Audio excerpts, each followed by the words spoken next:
Alright,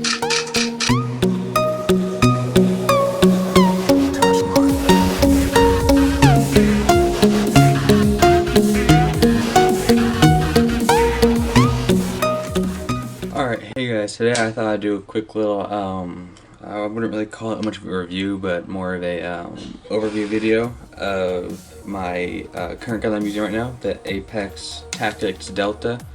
So, here we go. Here's my gun. Internally, the gun is still stock. It has this stock. It came with a 6.03 Type 4 barrel. I'll put a link in the description below. I bought this from Airsoft Extreme out in Sacramento. So yeah, internally it's still the same. I'm gonna be putting a Reaps,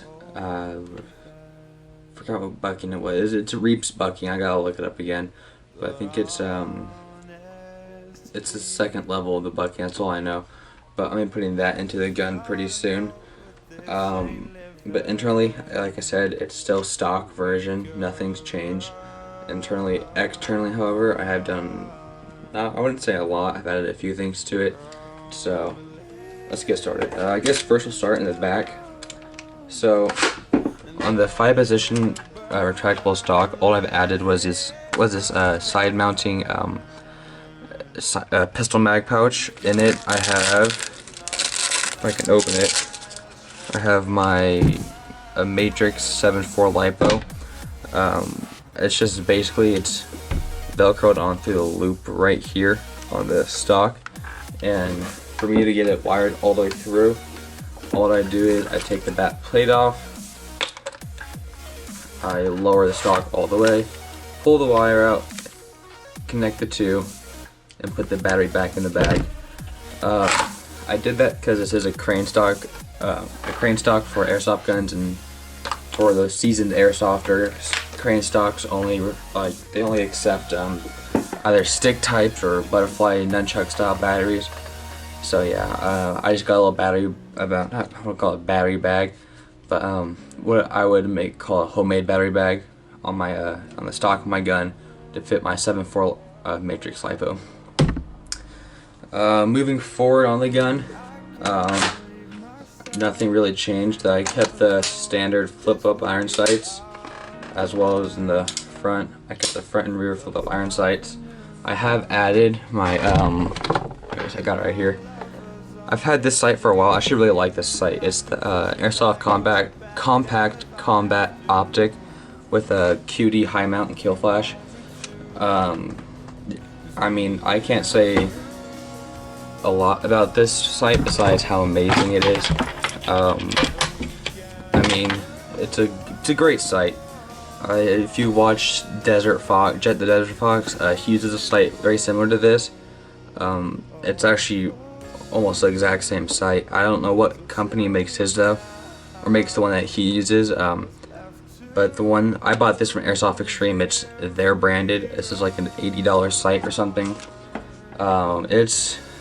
It was expensive, not gonna lie, but I used this on my MP7 and it worked like a charm. I got sighted into 50 feet accurately, give or take, but it's real easy adjustment with the screw off knobs, as well as with the QD, or the quick detach mount system, high mount. So it's just an easy little adjustment right here. Here's the up and down and the left and right. So it's super easy to adjust and sight in. It doesn't take long. It took me a while because I had to get used to the actual sight itself to begin with. The kill flash is a nice feature. My friend, he actually has the same exact sight as me. We went to a game pod. This is a while. This is last year. No, not last year. It was like beginning of the year actually. Went out to game pod. He actually got shot right in the lens of the sight, but he had the kill flash blocking it. He did not realize until after the game when we came back there's a BB like lodged right in the middle, dead center. He didn't notice it while looking through the sight, which was surprising actually. But the kill flash saved his sight. I know in the real steel world it's meant to lower the glare of the scope or the sight that you're using, so that you don't get spotted right away. But for airsoft, it works great as a BB protector, so you don't have to go and spend the $5 or whatever to get that plexiglass or like little piece of plastic cover that goes up right here in the gun. It just requires less. It just takes up less rail space. With this sight, it came with a low profile sight. I used this. If you watch my gameplay video from GamePod, I'll put a link somewhere in here, a little annotation. I was using this low profile sight, just to see how it would work. Shooting it in my backyard, it worked out pretty fine, but in game, when I'm wearing my full face mask and my goggles, helmet, it didn't work out too well. I mean, it's okay, but not for this gun at least. It didn't work out very well. That's about it on the sight. Moving up, I added the stubby foregrip that came with the gun. I've messed with it a few times. I've put it up super close. I've put it up a little farther up, but I think this is about center on it, and I seem to like it. I like it really well. It's a good, nice, comfortable grip for me, considering I'm a pretty tall dude. It's a nice feel. It gives me a lot of control of the gun. And I've held guns with a lot of foregrips, and so far my favorite is the stubby. The next one would be the angle that Magpul or PTS makes, but currently it's the stubby foregrips for me. I mean, with the angled foregrip, you're holding it like this pretty much, but with this I can hold it like a foregrip, but what I do is I keep my thumb up top on the rail, so it still feels like I'm doing this, but I got a foregrip to back me up. And I don't know, I just like the feel of it. It's just something I like personally. I have had a full size foregrip. I used that on my Big 5 or Cybergun, Big 5, whatever, FAMAS. I liked it on that gun because it was a bullpup style and it just felt right on it, but I tried putting a full size one because I found it recently. I put it on here, I didn't like it that well. It didn't quite feel right for me. So I think it's also due to the fact that I got an MP7 before this gun, and that's about a stubby foregrip on the MP7. But I mean, it's just a really nice feel for me. It's real easy for me to maneuver through windows and through doorways and clear buildings at GamePod. So I like the foregrip. It's a nice piece of attachment. If you have an Airsoft M4, AK, or any gun that has a lower rail space with the long rail or short rail, I would recommend getting a foregrip. It is worth it in the long run. And then moving farther up, I guess, yeah, this is the last attachment I ever put on the gun. I put this on recently. I actually took the orange tip off last night. It took me a while. I used the blow dryer method. You guys can find it anywhere on YouTube pretty much. But this suppressor, mock suppressor, I bought from Airsoft Extreme from Sacramento as well. And it adds about 6 to 8 inches to the actual outer barrel length. Outer barrel is 15 inches to begin with on the Apex Delta or Tactics Delta. So, I mean, I don't know if I can get on the camera, but if you look at it, this gun is crazy long now. And this is with the stock all the way in. With it all the way out, I can put it against my wall, and it comes out to here. So it adds a good amount of length to the gun. I just recorded shooting this with the suppressor on. I took the end cap off right here to turn it into an amplifier. I took it all off to make it sound, to do the regular sound that it would make without the mock suppressor or amplifier. And the cool thing about this flash hider is it's a both positive and negative threads on it. So this gun, my Apex Delta has counterclockwise threads. I believe that's negative. Someone correct me in the comments below and tell me what it is. But this suppressor, this end here is for the counterclockwise. This end here is for the clockwise. This is like a $60 mock suppressor at Airsoft Extreme. I originally bought it for my P90, my Classic Army E90, sorry, whatever it truly is. I don't think that matters that much. But this suppressor was originally for that, and I believe that was a positive or a clockwise threaded barrel or threaded outer barrel. But yeah, this is a really nice suppressor. I'm probably never going to use a different one ever, because it's I like the grip of it too. It's like kind of textured, diamond textured right here in the middle, and then smooth on either side. But just the fact that it has both the clockwise and counterclockwise threads is good enough for me. So I hope you guys enjoyed this quick little video, and I'll see you guys next time.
Alright, hey guys, it's me again.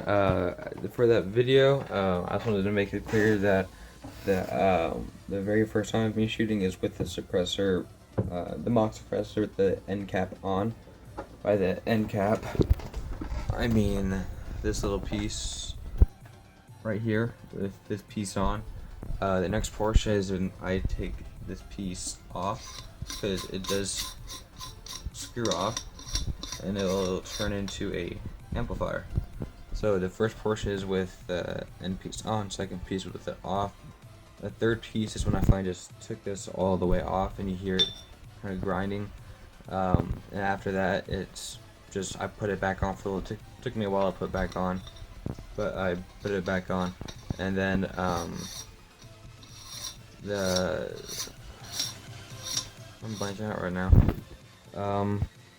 Oh, and in the beginning of the portion, when I was going back and rewatching it, what I noticed was that you couldn't really hear the actual gun shooting. All you heard is the gear shooting. So you did hear the BBs hit the target in the back, which is just a little wood shack we built.